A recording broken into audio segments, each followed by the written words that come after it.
So, if you have been thinking whether a job or a business is more favorable for that, we are going to understand today through your birth chart, or it's also called your D1 chart. So, if you don't have your birth chart, you can easily get it free of cost from various websites like Astrolabi, AstroSage, Pokreal. So some of them will give the Western chart, which comes in a form of a circle. Some might even give you the North Indian chart or a South Indian chart. If you understand at least a basic house, every chart will have 12 houses. If you at least have the knowledge about the houses, I'm anyway going to explain you very shortly. And for example, I'll be taking a North Indian chart and I will tell you the entire process, how you can view which prospect is better for you, a job or a business. Okay, so there are various different rules and principles which can be taken into consideration for arriving into the conclusion. I'm going to tell you a very easy method by which you can easily find out which is a better option for you. Okay, so I'm going to keep it really very simple so that almost everyone who comes across this video, they can understand their chart, or even they can decode others chart and give in one instant, in just few seconds, they can understand what is going to be more favorable for you. Definitely when we do the birth chart reading, definitely there are many other aspects which we need to take into consideration. But at a beginner level, what are the basic things you need to look into and decode? That's what we are going to understand. So this is also a part of Bhrigu Nadi astrology concept. And as you know, Bhrigu Nadi was actually initiated by Rishi Bhrigu. So we will definitely pay homage and reverence to him.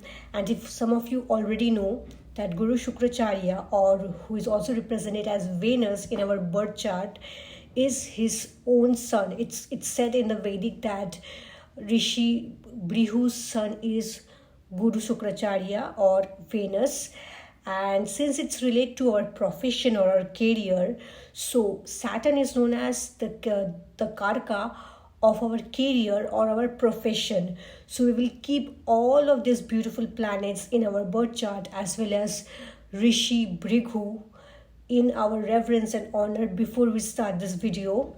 So do give them the gratitude and reverence. Please pay gratitude to the spiritual realm, and that will help you also facilitate you to understand your birth chart and what is good for you or better for you in a more easier way. So let's dive in. So if you see this chart, okay, I have taken in this chart a North Indian chart which is starting from ascendant of Aries. So here in our concept, we are not taking into consideration which sign or what is the ascendant. Okay, so here I have taken just for example Aries ascendant, starting from 1 and ending with the 1 is Aries, the 2 is Taurus, the 3 is Gemini, ending with 12 as the Pisces house. So which is for Aries ascendant native.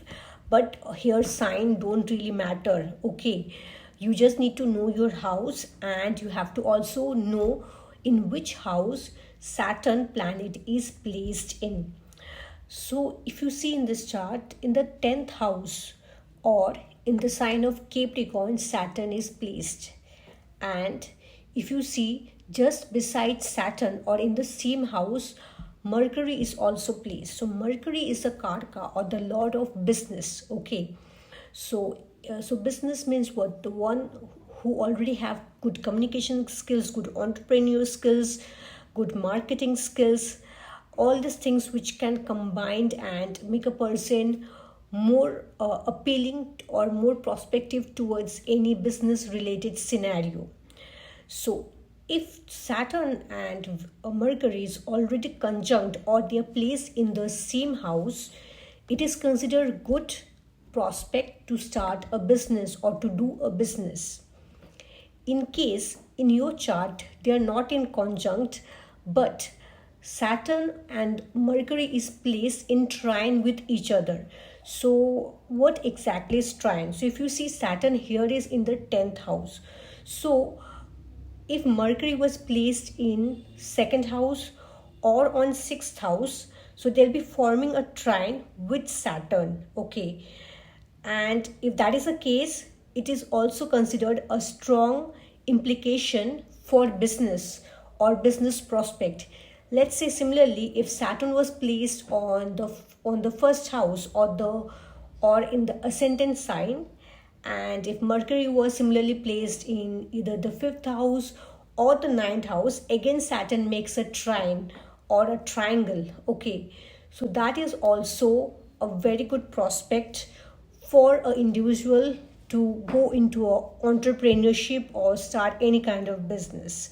Okay, similarly we have to also see, in case Mercury is not in a conjunct or is not forming trine with Saturn, we have to see whether Mercury is at least second from Saturn or not. So if Mercury is second from Saturn, it has the implication that the individual may not be born with entrepreneur skills, but the individual can learn about marketing skills, communication skills, hone all those skills which are needed to start and flourish his business.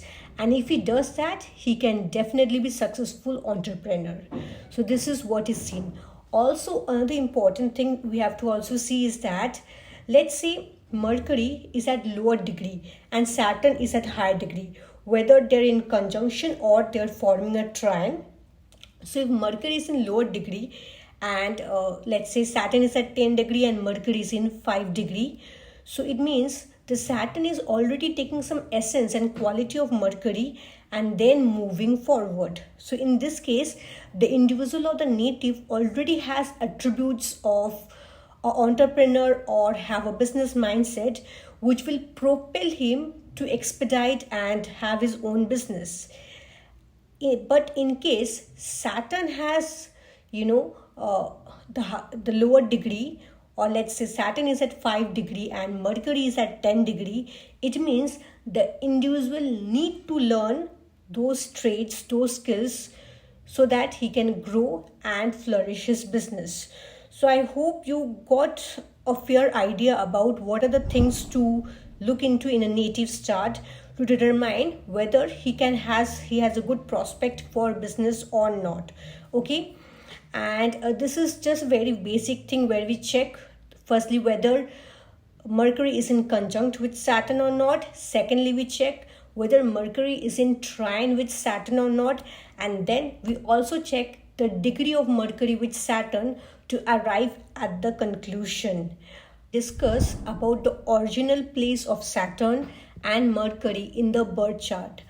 But some of you might be knowing that Saturn planet progresses every 30 years in the next sign. Okay, so let's say Saturn is after 30 years, it progresses to the next sign.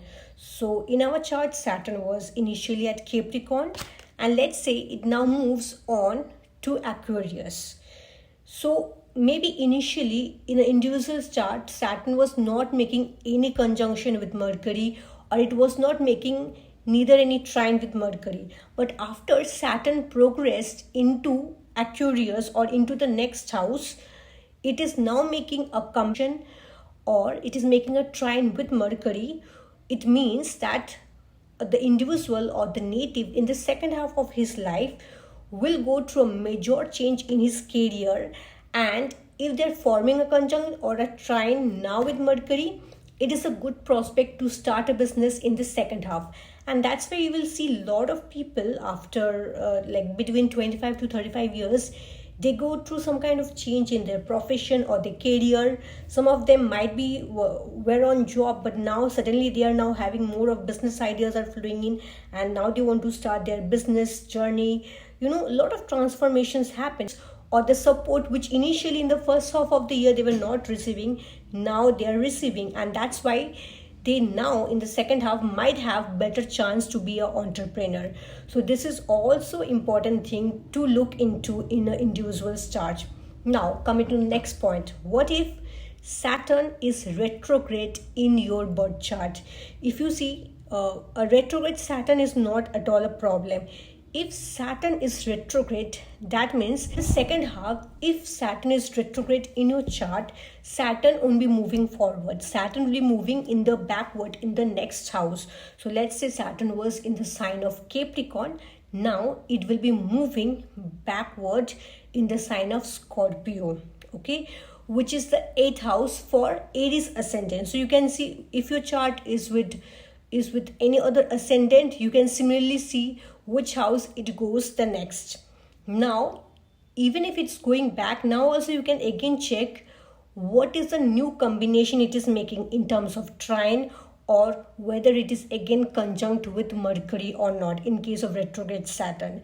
And if now it is making a conjunct, or it's making a trine with Mercury, or Mercury is second from Saturn. If it's not second, at least check whether it is at least third from Saturn. If you do see this kind of connections coming up with Saturn, again, it is a very good or favorable condition to do a business. So these are all the prospects by which we can figure out whether individual can do business currently or in future or in the second half of their life when Saturn progresses in the next house, or in case of retrograde, the Saturn will be going backward to the next immediate house. So I hope this was helpful for you. At least it helped you to give you an idea about what are the things or what are the perspectives you need to check to determine this prospect of business. And if these combinations don't exist in your chart, definitely job could be the most prospective one for you. And definitely there are many other rules and combinations as I mentioned in the initial of the video. Okay, so don't be disappointed. I hope you found this helpful. Do like and subscribe now for more. Bye bye.